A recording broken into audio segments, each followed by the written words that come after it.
नमस्कार दोस्तों, मैं हूं राजकुमार और मैं इस वीडियो में आपको बताऊंगा कि ओपन इंटरेस्ट होता क्या है। यह मेरा फर्स्ट टाइम मैं स्क्रीन के सामने आ रहा हूं। बिफोर दैट मैं स्क्रीन के पीछे रहता था और रिकॉर्डिंग करता था। तो मैं कुछ व्यूअर्स ने मुझे रिक्वेस्ट किया कि सर आप थोड़ा हिंदी में कुछ टॉपिक पे बताएं, क्योंकि हम लोग थोड़ा हिंदी समझते हैं ज़्यादा। तो ये वीडियो उनके लिए भी अच्छा होगा जो इंग्लिश समझते हैं और जो हिंदी समझते हैं। तो मैं एक इम्पोर्टेंट टॉपिक चुना है इस वीडियो के लिए, इस सेशन के लिए, कि चलो एक ओपन इंटरेस्ट के बारे में एक सेशन किया जाए। तो मैं इस ओपन इंटरेस्ट में बहुत से बंदों ट्रेडर का कहना है वो समझ नहीं पाते कि ये ओपन इंटरेस्ट है क्या। वो टीवी में देखते हैं, न्यूज़ में देखते हैं, बहुत जगह देखते हैं और हमेशा ये सुनने में आता है कि अरे इस शेयर का ओपन इंटरेस्ट बढ़ गया है, ओपन इंटरेस्ट बढ़ गया है, काफ़ी ज़्यादा वॉल्यूम बढ़ गया है और प्राइस भी ऊपर जा रहा है। लेकिन जब वो शेयर्स को बाई करते हैं और ओपन इंटरेस्ट भी बढ़ रहा है, किसी कहने पे करते हैं, तो नेक्स्ट डे थोड़ी देर बाद क्या समझ में आता है कि वो प्राइस नीचे आ गया शेयर्स का और वो कहते हैं लॉस हो गया। तो ये सब चीज़ों को बात में ध्यान में रखने के लिए ऐसा हम करते हैं कि चलो एक इस पे वीडियो बनाया जाए, जिससे हमारे ट्रेडिंग फ्रेटर्निटी को, ट्रेडिंग करने वाले बंदों को कुछ सीखने को मिले। और देखिए, हम अगर डॉक्टर बनते हैं तो हम पढ़ाई करते हैं डॉक्टरी की, 4 साल हम लगाते हैं। इंजीनियर बनना चाहते हैं तो इंजीनियर की पढ़ाई करते हैं। लेकिन क्या होता है, ये बहुत सारे लोग स्टॉक मार्केट में चले तो आते हैं, लेकिन छोटी छोटी चीज़ों का स्टडी नहीं कर पाते हैं। वो हमेशा टीवी पे या न्यूज़पेपर पे, अखबार पे, इस पे डिपेंड करते हैं कि चलो भाई उसमें कोई कॉल्स आ जाए, उसमें किसी शेयर्स के बारे में ज़्यादा चर्चा हो रही है तो जाके उसको बाई कर लें, सेल कर लें। और इससे क्या होता है कि बाद में लॉस हो जाता है और कहते हैं यार जब मैं ट्रेडिंग करता हूं तो कोई ना कोई मेरी लैपटॉप स्क्रीन पे आंख जमाए हुआ है, जब मैं बाई करता हूं तो गिर जाता है, जब सेल करता हूं तो बढ़ जाता है। तो ये सब ऐसे नहीं है। एक्चुअल में क्या होता है ओपन इंटरेस्ट, और क्यों ओपन इंटरेस्ट बढ़ रहा है, क्यों प्राइस बढ़ रहा है, साथ में वॉल्यूम बढ़ रहा है, तो इससे क्या इफेक्ट पड़ता है। सपोज कि ओपन इंटरेस्ट भी बढ़ रहा है और प्राइस भी बढ़ रहा है, तो उस पर्टिकुलर शेयर में क्या हो रहा है। ऑब्वियस सी बात है, उसमें बाइंग जम के हो रही है, खरीदारी हो रही है। लेकिन कभी कभी ऐसा भी दिखने में आता है कि प्राइस बढ़ रहा है और ओपन इंटरेस्ट गिर रहा है, फिर भी क्या होता है, क्या वो शॉर्ट बिल्डअप हो रहा है, या जो किसी बंदे ने शेयर को खरीदा है वो नीचे गिर रहा है, या क्या हो रहा है, कुछ समझ में नहीं आ रहा है। ये ओपन इंटरेस्ट होता क्या है। कभी कभी तो ऐसा सुनने में आता है कि वॉल्यूम तो बढ़ते जा रहा है, बढ़ते जा रहा है जब भी ट्रेडिंग होती है, लेकिन ओपन इंटरेस्ट घट जाता है। ये क्या चीज़ है भाई। सो इन सब चीज़ों का हम एक समावेश, एक वीडियो तैयार किया है, एक पीपीटी तैयार किया है, जिसमें आपको बहुत ही साधारण तरीके से मैं समझाने की कोशिश करूंगा। और मैं वादा करता हूं कि अगर आप ये वीडियो पूरा देख लिया आपने, तो फिर दूसरा कोई वीडियो देखने की ज़रूरत नहीं है, खासकर ओपन इंटरेस्ट एनालिसिस के ऊपर। इस वीडियो में मैं आपको एनएससी की वेबसाइट पे भी ले जाऊंगा, वहाँ पे ऑप्शन चेन एनालिसिस के बारे में भी बताऊंगा कि कोई बंदा तो आपको कभी टीवी देखते होंगे या पेपर देखते होंगे, वो बोलते हैं कि अरे 11,800 पे के ऊपर बाजार नहीं जाएगा, 11,500 के नीचे नहीं जाएगा। क्यों नहीं जाएगा? क्योंकि वो open interest analysis option chain को पढ़ते हैं, जहां पे सबसे ज़्यादा ओपन इंटरेस्ट हाई लेवल पे होता है। सपोज अगर 11,500 मार्केट चल रहा है तो वो 600, 700, 11,800 के ऊपर ओपन इंटरेस्ट का वॉल्यूम देखते हैं, कितना नंबर कॉन्ट्रैक्ट खड़ा है, ओपन खड़ा है, और नीचे लेवल पर देखते हैं 11,400, 500 जो इमीडिएट स्ट्राइक प्राइस है। ओके, उस हिसाब से वो रेजिस्टेंस और सपोर्ट का पता लगाते हैं और गेस करते हैं। और मैं ये दोस्तों बता दूं कि अगर आपने ओपन इंटरेस्ट सीख लिया है, समझ लिया है, तो इसका मतलब ये नहीं है कि कल वॉल्यूम बढ़े और ओपन इंटरेस्ट और प्राइस भी बढ़े तो जाकर शेयर खरीद लेना है। नहीं, उसमें और भी आपको चीज़ें का ध्यान करना पड़ेगा। लेकिन डेफिनेटली अगर ये सीखा है तो यह आपके लिए एक एज साबित होगा, मार्केट में एक अच्छा आप अपना पैर जमा सकते हैं और प्रॉफिट कमा सकते हैं। धीरे धीरे और भी चीज़ें वीडियो टॉपिक पे एक मैं वीडियो बनाते जाऊंगा, और जो भी जानकारी हो मैं अपने 15 से 16 साल का एक्सपीरियंस इस स्टॉक मार्केट में जो किया हुआ है वो आपके साथ साझा करूंगा। मैं बार बार हमेशा कभी इंग्लिश में, हिंदी में या मिक्स भी बोल सकता हूँ। ये रिक्वेस्ट मेरे व्यूअर की तरफ से आया है, इसलिए मैंने पहला वीडियो ये हिंदी की तरफ मैंने प्रस्तुत करने की कोशिश की है। चलिए मैं अब आपको ले चलता हूँ अपने लैपटॉप स्क्रीन की तरफ, जहाँ मैं बताना चाहूँगा कि कैसे ओपन इंटरेस्ट क्या होता है और कितने टाइप के ओपन इंटरेस्ट होते हैं और वॉल्यूम का इफेक्ट क्या होता है। तो चलिए मेरे साथ। ओके दोस्तों, तो अभी मैं आप लोगों के साथ मैं अपना लैपटॉप स्क्रीन शेयर कर रहा हूँ, तो जिसमें मैंने एक पीपीटी बनाया हुआ है ओपन इंटरेस्ट के बारे में, वो मैं आपके साथ साझा करूँगा।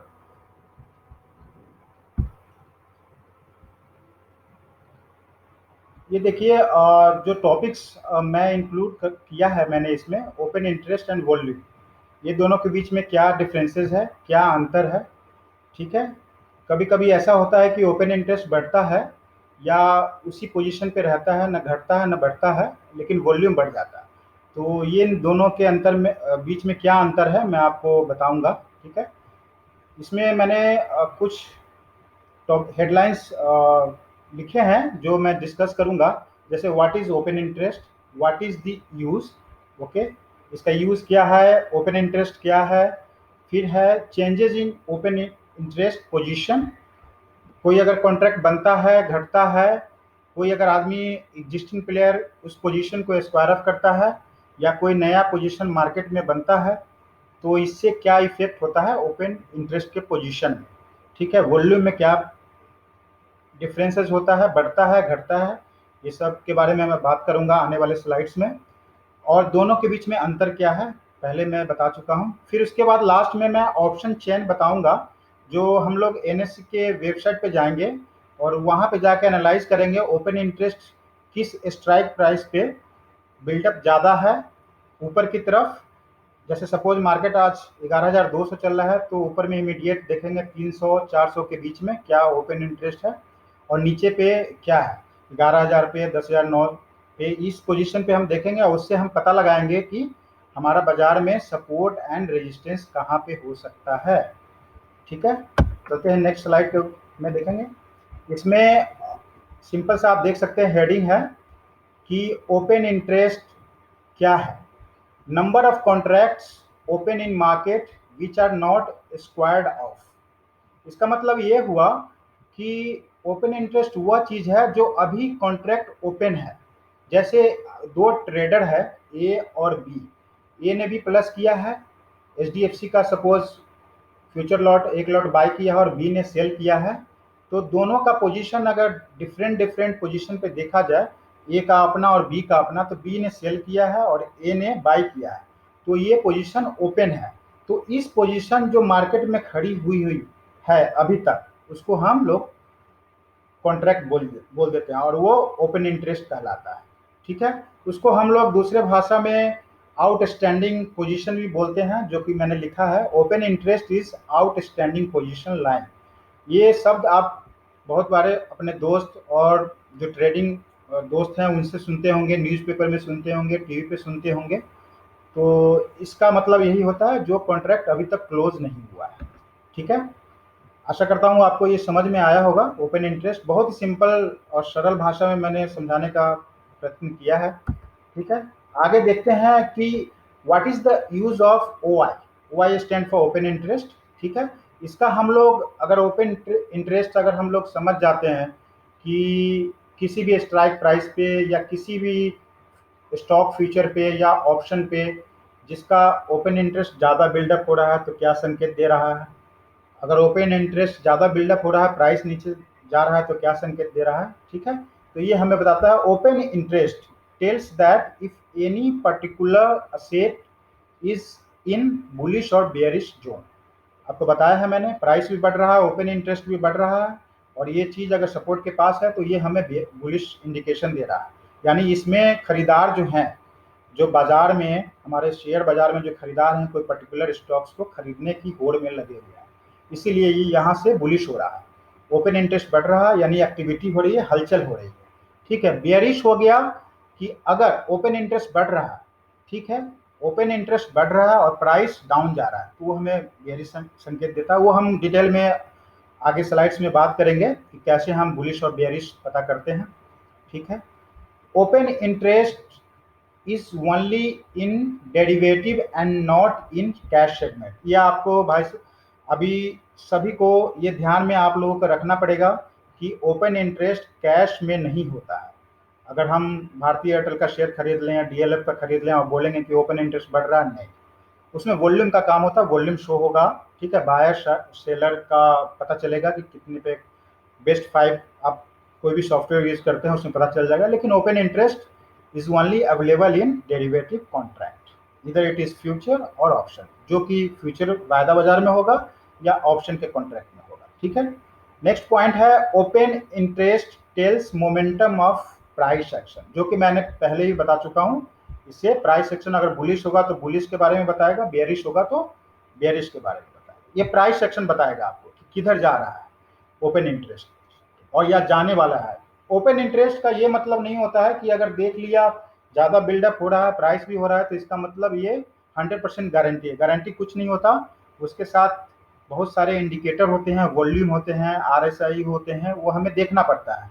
चार्ट पे भी देखना पड़ता है, इंट्राडे इंटरनल चार्ट्स क्या है, वीकली और डेली टाइम फ्रेम पे वो शेयर कैसा एक्टिविटी कर रहा है, क्या हरकत कर रहा है, उसके हिसाब से हम करते हैं, और मार्केट कंडूसिव है कि नहीं।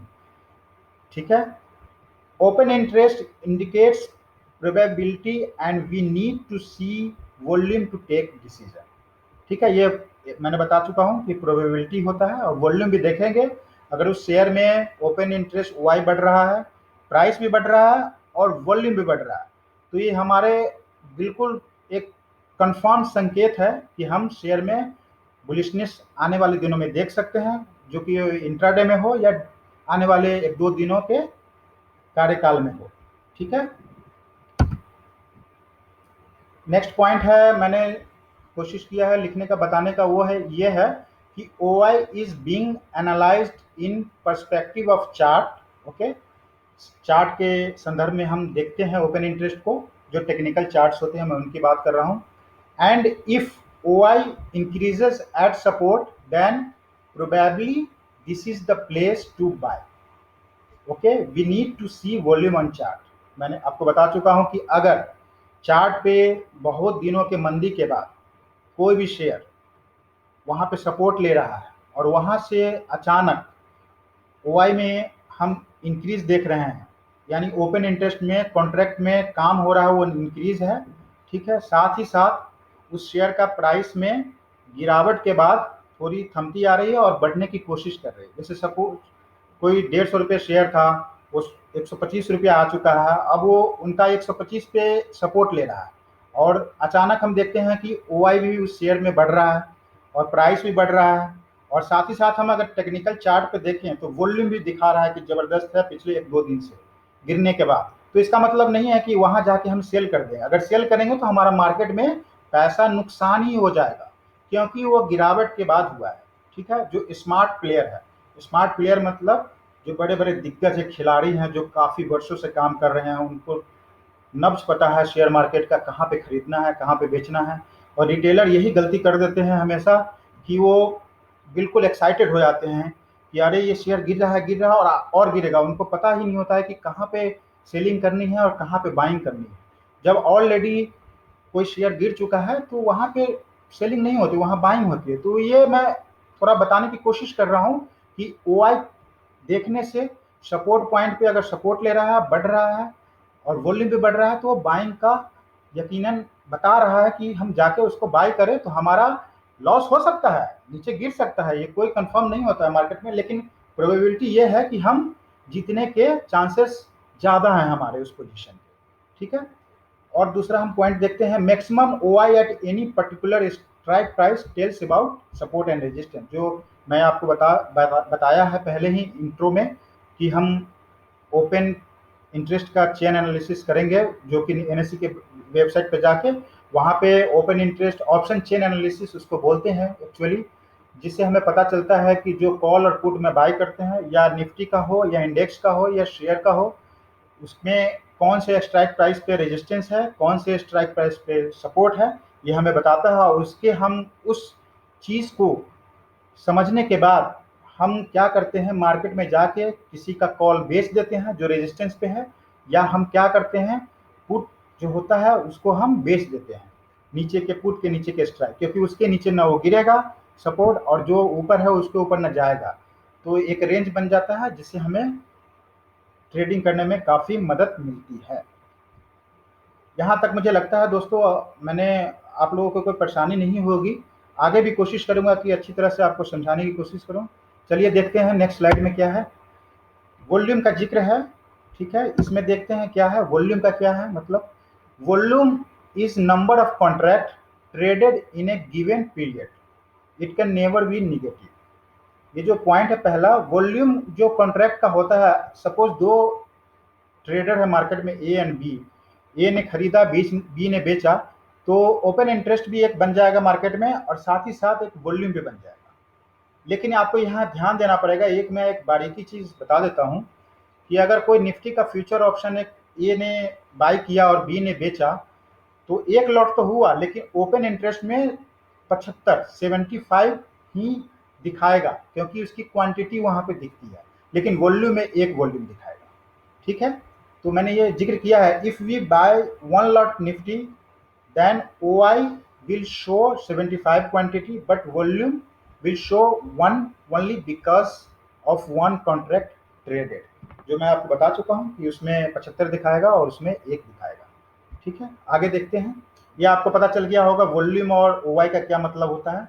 वॉल्यूम खरीदारी हो, बिकवाली हो, कुछ भी हो, या एग्जिस्टिंग प्लेयर बायर सेलर अपना कॉन्ट्रैक्ट वापस नलिफाइड करता है, यानी ए ने खरीदा है बी ने बेचा है, वापस वो एक्सचेंज करता है, ए ने फिर बेच दिया बी ने खरीद लिया, 0-0 पोजीशन हो गए दोनों को। इस कंडीशन में वॉल्यूम बढ़ेगा, लेकिन ऑप्शन भी निगेटिव हुआ, क्योंकि एक कॉन्ट्रैक्ट हुआ था और अब वो खत्म हो गया। ठीक है, आगे देखते हैं। इसमें देखते हैं OI कैसे चेंज होता है और OI काम करने से क्या इफेक्ट बढ़ता है, कैसे घटता है, कैसे बढ़ता है। ये मैंने, आप ये देखेंगे, ये ट्रेडर है, ये भी एक ट्रेडर है, और हमने लिखा है total OI position in market, उससे क्या इफेक्ट पड़ता है इनके ट्रेड करने से। तो देखते हैं, ए बाइज वन ऑप्शन, ए ने एक कोई ऑप्शन लिया इंडेक्स का या फ्यूचर का, किसी का हाइपोथेटिकल एग्जांपल ले रहा हूं। ठीक है, बी सेल्स वन ऑप्शन, इसने एक बाई किया, इसने एक सेल किया, जो मैं बताता आ रहा हूं इस प्रेजेंटेशन में। ठीक है, उससे क्या हुआ, एक ओपन इंटरेस्ट कॉन्ट्रैक्ट बाजार में ऐड हो गया। ठीक है, आगे देखते हैं।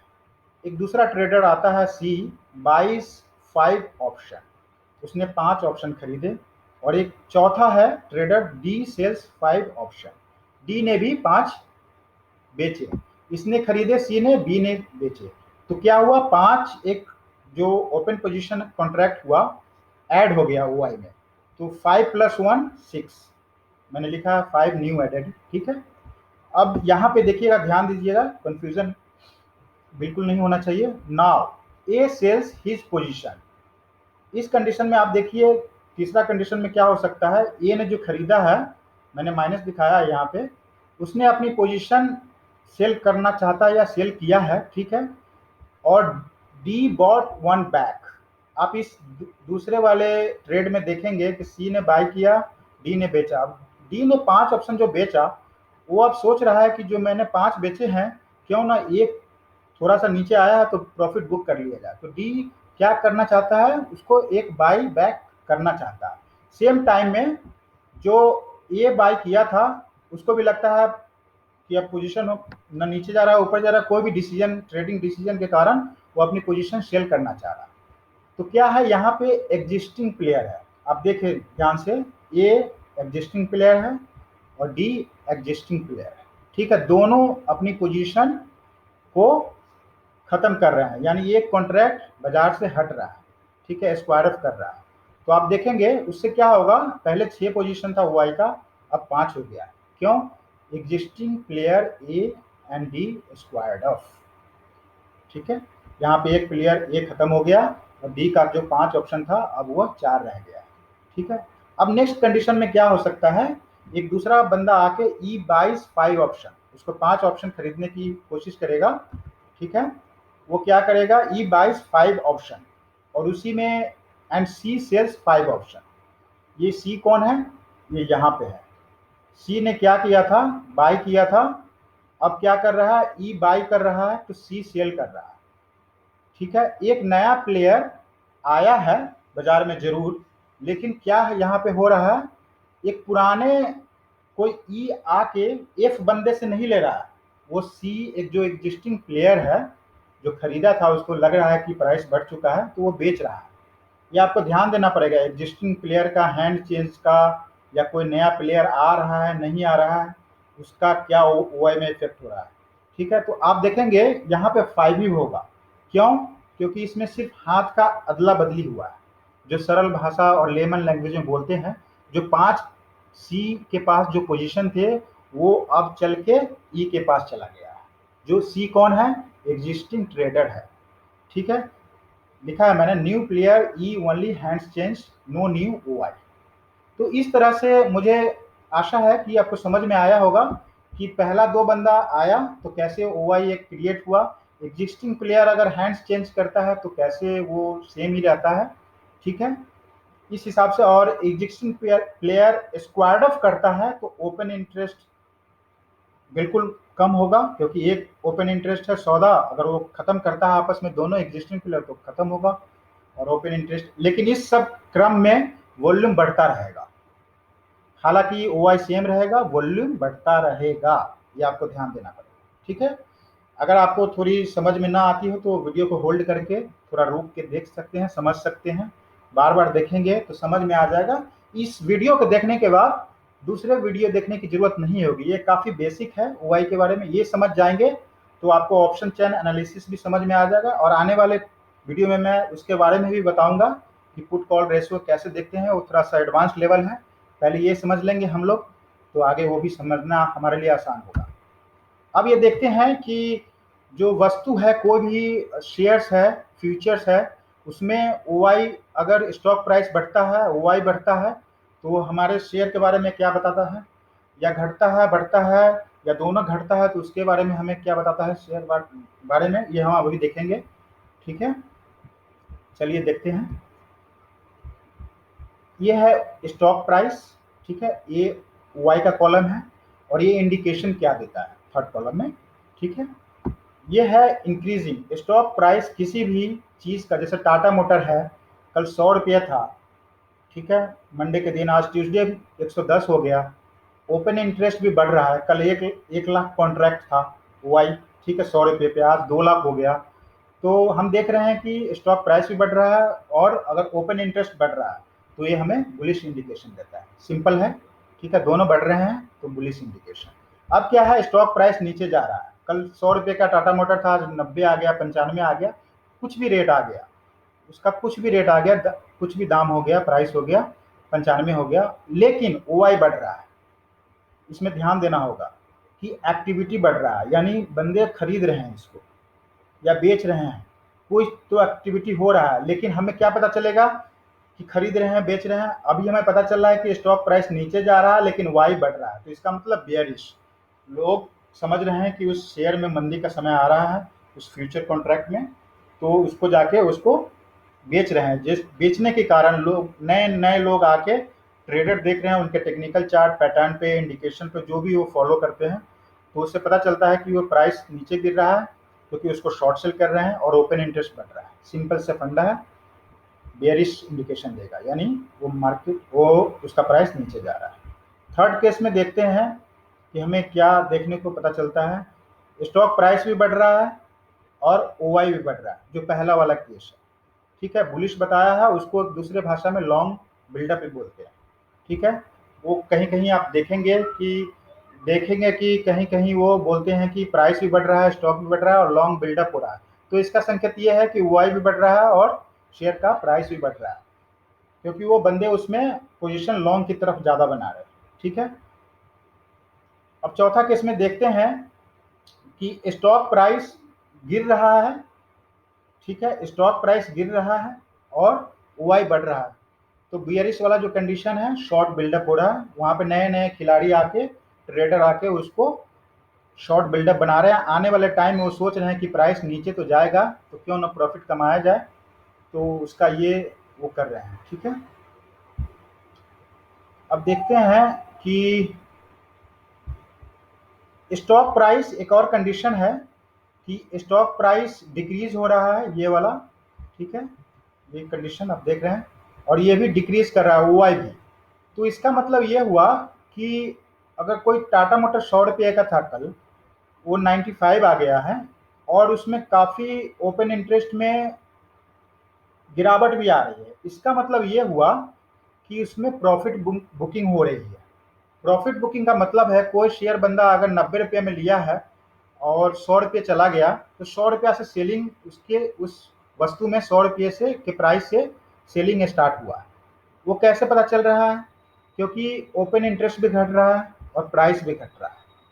अगर शॉर्ट बिल्डअप होता तो ओपन इंटरेस्ट बढ़ता, लेकिन क्योंकि एग्जिस्टिंग ओपन इंटरेस्ट था मार्केट में, अब वो कम हो रहे हैं और प्राइस भी गिर रहे हैं। तो ये संकेत देता है, मैंने आपको पहले भी प्रीवियस स्लाइड में बताया है कि जब वाई कम होगा तो यानी एग्जिस्टिंग प्लेयर प्रॉफिट बुक कर रहे हैं, पोजीशन को अनवाइंड कर रहे हैं, लॉन्ग अनवाइंडिंग हो रही है, उसको दूसरे भाषा में ये भी बोलते हैं। ठीक है, तीसरा लास्ट ऑप्शन है इंक्रीजिंग, ये देखेंगे। ठीक है, ये मैं थोड़ा कर्सर को थोड़ा इधर करता हूँ तो आपको दिखाई देगा। इंक्रीजिंग, स्टॉक प्राइस इंक्रीज हो रहा है और ओवाई डिक्रीज हो रहा है, लास्ट वाले रो में देखेंगे।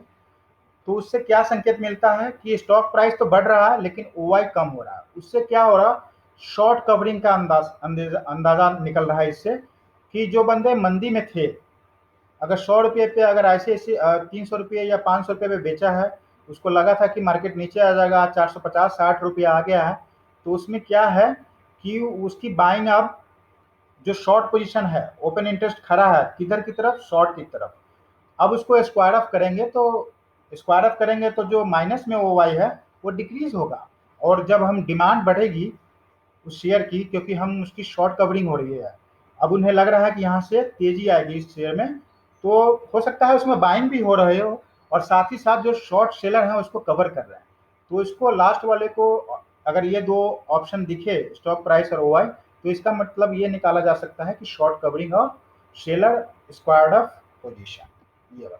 ठीक है, आशा करता हूँ यहाँ तक आपको बहुत अच्छी तरह से समझ में आया होगा। आगे देखते हैं क्या है। अब मैंने एक स्टार्टिंग में इंट्रो में दिया था, बताया था कि एनएससी ऑप्शन चेन से हम एनएससी के वेबसाइट पे जाएंगे, ऑप्शन चेन एनालिसिस करेंगे, किस स्ट्राइक प्राइस पे हमें ज़्यादा ओआई दिख रहा है, उसको हम कैसे बड़े बड़े प्लेयर या जो काफ़ी एक्सपीरियंस ट्रेडर हैं, जो स्मार्ट प्लेयर हैं, वो उसको अपने दिमाग में रखते हैं कि यहाँ पे रेजिस्टेंस होगा और यहाँ पे सपोर्ट होगा। So NSC option chain analysis through option chain data on NSC website. So ये मेरा वीडियो था, आपको मैं ले चलता हूँ एनएससी के वेबसाइट पे। वहाँ हम देखते हैं कि कैसे हम ऑप्शन चेन एनालिसिस, एनएससी का है वेबसाइट nseIndia.com, आप खोल सकते हैं, आपको वो ले जाएगा। वहाँ पे जाने के बाद आप मार्केट डेटा में जाएंगे। ठीक है, मार्केट डेटा में जाने के बाद ऑप्शन चेन पे क्लिक करेंगे। ऑप्शन चेन पे क्लिक करने के बाद थोड़ी सेकंड में आपको एनएससी का वो मिल जाएगा, जो भी आप ऑप्शन में डालेंगे। यहाँ पे मैंने ऑलरेडी निफ्टी का डाला हुआ है, 24 सितंबर की एक्सपायरी है। इसमें मंथली भी देख सकते हैं, नेक्स्ट वीक का भी देख सकते हो। तो इमीडिएटली हम 24 सितंबर का देखेंगे क्या है हिसाब। आज मार्केट देखा होगा आपने, 11,180 पे क्लोज हुआ था। ठीक है, तो उसके हिसाब से जो इस साइड है, लेफ्ट हैंड साइड, वो कॉल का ओपन इंटरेस्ट होता है, जो राइट साइड है वो पुट का होगा, ये आप देख सकते हैं, सबसे टॉप पे होता है। ठीक है, अब हम इमीडिएटली देखेंगे कि किस स्ट्राइक प्राइस पे, कॉल के साइड में देखेंगे, लेफ्ट हैंड साइड, जहाँ की हमें सबसे ज़्यादा वाई दिख रहा हो। हम चलते हैं 11,200 के आसपास, जो मार्केट अभी नियर टर्म में है। हम देखते हैं कि ओपन इंटरेस्ट आप देख रहे होंगे इस पोजीशन पे।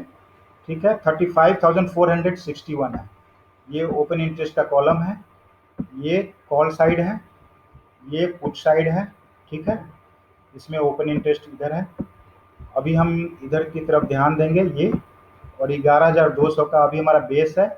ठीक है, नेक्स्ट स्ट्राइक प्राइस 11,200 के ऊपर के बाद हम देखेंगे कि 11,300 पे, आप अगर देखेंगे ये वाला 11,300 पे 50,000 वाई खड़ा है। तो ये हम इमीडिएट ले सकते हैं कि अगला जो रेजिस्टेंस का पड़ाव होगा, काफ़ी ज़्यादा जो वहाँ पे प्राइस को रेजिस्टेंस मिलेगा, उससे ऊपर जाने की संभावना, काफ़ी जद्दोजहद करनी पड़ेगी। वो 50,000, 11,300 का स्ट्राइक प्राइस, जहाँ पे 50,000 वाई खड़ा है।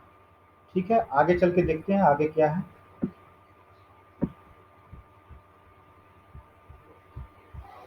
ये देखिए 49,800, ठीक है, ये 11,400 के ऊपर है स्ट्राइक प्राइस के ऊपर।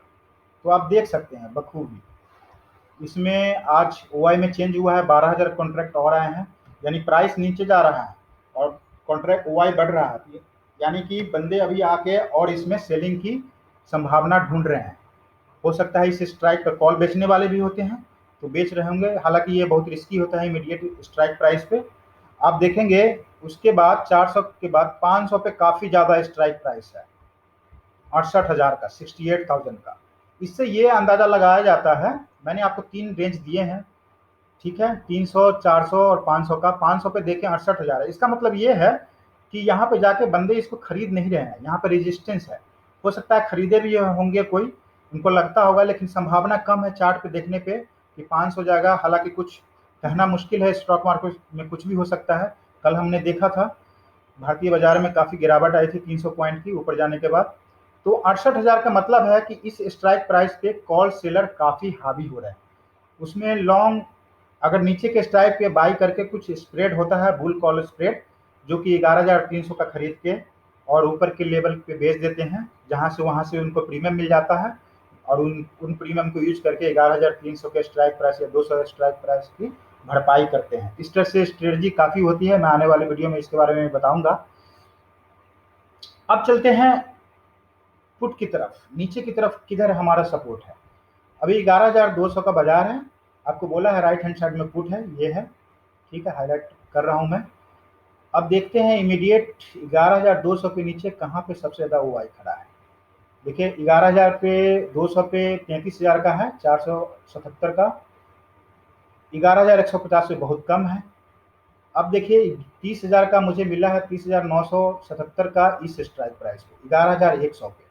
तो मैं ये मानता हूँ आज भी यहाँ पे गिरने के बाद सपोर्ट लिया है बाजार ने इसके ऊपर। हालांकि मैं चार्ट भी दिखाने की कोशिश कर लूंगा कुछ देर के लिए आपको, ठीक है। एक तो ये लेवल मिलता है और दूसरा है 54,540 जो 11,000 के आसपास। तो इसका मतलब ये संकेत देता है बाजार मंदी में तो है, लेकिन 11,000 के रेट पे काफी ओआई खड़ा है, जो कि यहाँ से गिरने की संभावना बहुत कम लगती है। तो आपसे ये गेस कर सकते हैं कि हो सकता है किसी कारणवश 11,200 से नीचे आके 11,100 तक भी आ जाए। हालांकि वहां भी वो ओआई खड़ा है, इससे नीचे गिरने की संभावना कम है, लेकिन अगर गिर जाती है तो यहाँ से मुश्किल इस कॉन्ट्रैक्ट में, इस वीकली एक्सपायरी में कम संभावना लग रही है। तो इस नीचे की स्तर को देख के और ऊपर की स्तर को देख के यहाँ पे क्या करते हैं, इससे जो आगे का लेवल है 10,900 जो भी रेट चला, 10,800, अगर अच्छा प्रीमियम है, अच्छा खासा है तो पुट बेच देते हैं। और ऊपर की तरफ 10,500 600 के ऊपर अगर संभावना कम लगती है, स्ट्राइक प्राइस कम, ओआई कम होता है उसके ऊपर, तो वहाँ जाके कॉल बेच देते हैं। इस तरह जो काफ़ी एक्सपीरियंस्ड और काफ़ी ज्ञानी ट्रेडर हैं वो पैसा कमाते हैं। और इसलिए मुझे, मेरा मकसद ये था कि ये ओआई बताने का कि ये भी एक बहुत अहम पहलू है इस मार्केट में ट्रेड करने के लिए और पहचानने के लिए सपोर्ट रेजिस्टेंस। आशा करता हूँ आप लोगों को बहुत अच्छा लगा होगा, पीपीटी समझ में आया होगा। कमेंट बस बॉक्स में आप जरूर लिखिए कि क्या लगा अच्छा और क्या चाहते हैं, सो दैट किस टॉपिक पे आप चाहते हैं मुझे वो वीडियो बनाना जो कि आप लोगों को फ़ायदा मिले। मैं आशा करता हूँ आप लोगों से कि ये अच्छा लगा होगा। अगर अच्छा लगा है तो आप मेरा वीडियो जाके लाइक कीजिए, सब्सक्राइब कीजिए और शेयर कीजिए, ठीक है, जिससे कि आपको शेयर करने से ये फ़ायदा हो कि आपके दोस्त, संबंधी, सगी दोस्त जो हैं या ट्रेडिंग फ्रेटर्निटी में हैं, उनको फ़ायदा मिलेगा। बहुत लोगों के पास ये वीडियो जाएगा और देखेंगे और उनको लाभ मिलेगा। बस आज के लिए इतना ही, काफ़ी लंबा हो गया है वीडियो, तो मैं यहीं पर समाप्त करना चाहूँगा। धन्यवाद दोस्तों, and take good care of yourself and your family. Thank you very much.